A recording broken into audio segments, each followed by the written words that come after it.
In my experience, students do quite well with listening because it's one of their strongest skills. However, the IELTS exam has many different question types and they're all designed to trip your students up. Luckily enough, we're going to be talking about this today, so let's get into it. Hi guys, my name is Phil and welcome to this channel. So we're going to be talking about listening and just giving you a bit of an overview of the question types. So before we talk about that, let's quickly remind ourselves about the IELTS listening test. Okay, so the IELTS listening test is based on 4 different recordings, okay? So the student is given 30 minutes to listen to those 4 recordings and they have 10 minutes to transfer their answers. And they actually have to answer 40 questions in total. Now, if we look at the recordings, they're kind of broken down into 2 main groups. So the first group is recording 1 and recording 2, which are more about general topics. So the student should be fairly familiar with these topics, whereas recording 3 and 4 are going to be very academic in nature. A little bit more tricky, the vocabulary is going to be a bit harder.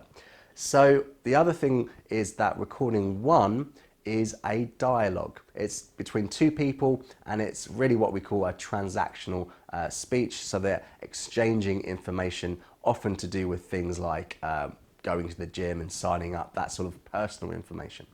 The other thing is with recording 2, well, it's a monologue. So this will be about a general topic, as I said, but only one person speaking. If we look at recording 3, that's also a dialogue, but generally there's 3 to 4 speakers instead of 2, and recording 4 is again another monologue, but this is more like a lecture style. So with each of these recordings, the students will need to develop different skills to help them navigate the conversations successfully and to pick out the right answers. The other thing that's important to note is when we talk about these question types is for each of the recordings, the question types will change from year to year, from IELTS test to IELTS test. They won't be exactly the same format. So it's important for the students to learn every single type in order to do well in the IELTS test.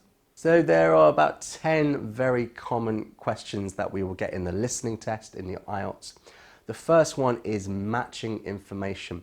So it's often presented as a list with a letter, and then you've got to match up the item on that list with either a statement or maybe it's a category, and it's really a question of listening out for the keyword and listening to what the speaker says about them. So the next kind of group of questions are all based on the same theme. It's completion, and we have note completion, we have table completion, form completion, sentence completion, and even summary completion.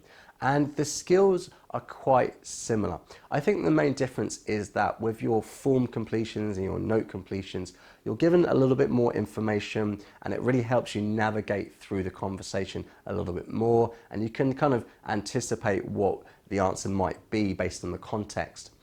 With the sentence and summary completion, you're more using knowledge of grammar and vocabulary to predict what the answer might be and using keywords to predict the answers. Another type of question that can be a little bit tricky is the short answers to questions. So this is when they're asked a question, a direct question, and they have to select a certain amount of words from the recording to give an answer. So remember that all the answers are directly from the recording. It's not like other English exams where the student is expected to change the word, to conjugate it or anything like that. All these answers are directly from the recording.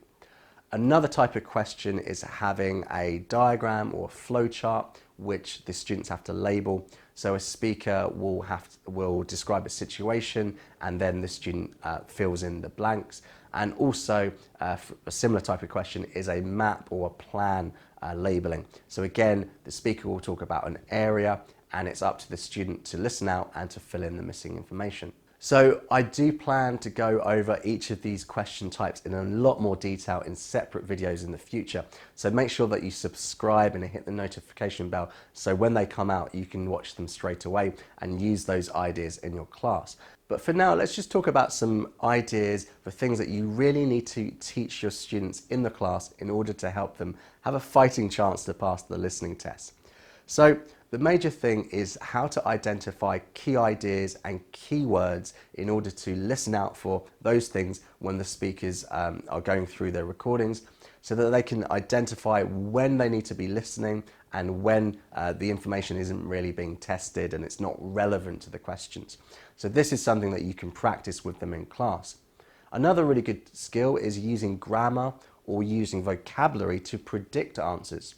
So often you can look at answers, and if you have a good vocabulary knowledge, you can kind of guess what the word is. If you've got good grammar knowledge, you can guess what type of word you're listening for. So these are really important skills for this exam. Another thing that you need to teach your students is the up-to-date instructions for each question type. So they do not want to waste their time reading the instructions. Rather, that time needs to be spent reading the questions, predicting answers. So by teaching them the instructions, like how many words and exactly what they have to do for each question type, that's going to save them time in the exam and give them a much better chance of getting a higher score. And the last thing is teaching them how to listen and write at the same time. So this is not a natural skill that humans have, but this is what is tested in the IELTS listening test. So quite often the answers can be quite close together. So as you're writing down the answer to the first question, the answer to the second question might be given. And if you're not able to listen and write at the same time, then you're going to miss it, because you only get to listen to this once, remember. Okay, so this video really was just an overview of these questions, just to give you an idea of how many different ones there are. I will be going into more detail and dedicate at least one video to each question type in the future with real examples and some tips that you can use in your classroom. So don't forget to subscribe to the channel so you don't miss them. Okay guys, thanks so much for watching, and I will see you in a future video. This has been Phil and you've been watching The English Grind. Bye bye.